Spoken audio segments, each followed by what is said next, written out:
Berdasarkan survei Litbang Kompas, tingkat kepuasan publik terhadap kinerja 100 hari pemerintahan Prabowo Subianto dan Gibran Rakabuming Raka mencapai 80,9%. Tidak hanya itu, tingkat keyakinan publik terhadap pemerintahan Presiden Prabowo dan Wapres Gibran juga tinggi, yakni 89,4%. Sementara sebanyak 19,1 responden menyatakan tidak puas terhadap kerja pemerintah Prabowo Gibran. Lalu responden yang tidak yakin sebesar 10,6%. Data ini disampaikan oleh manajer riset Litbang Kompas Ignatius Kristanto dalam memaparkan survei evaluasi 100 hari pemerintahan Prabowo Gibran secara virtual pada Jumat 17 Januari 2025 lalu. Bahkan tingkat kepuasan terhadap pemerintahan Presiden Prabowo ini lebih tinggi dibandingkan Presiden Jokowi pada 2015 lalu.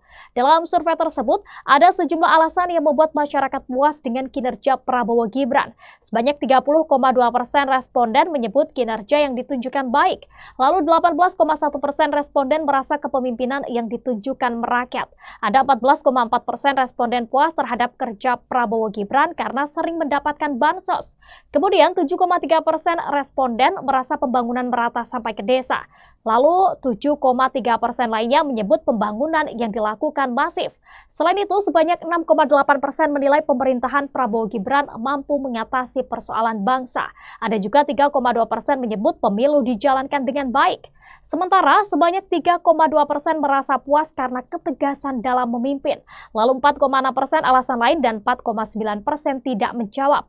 Kris juga menyebut isu keberlanjutan dari Presiden Jokowi ke Presiden Prabowo turut membuat tingkat kepuasan publik tinggi. Survei Litbang Kompas ini dilakukan melalui wawancara tatap muka diselenggarakan dari tanggal 4 hingga 10 Januari 2025. Sebanyak 1.000 responden dipilih secara acak menggunakan metode pencuplikan sistematis bertingkat di 38 provinsi Indonesia.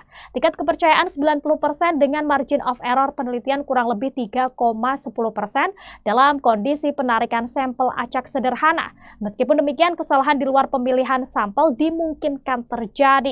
Download Tribun X sekarang, menghadirkan lokal menjadi Indonesia.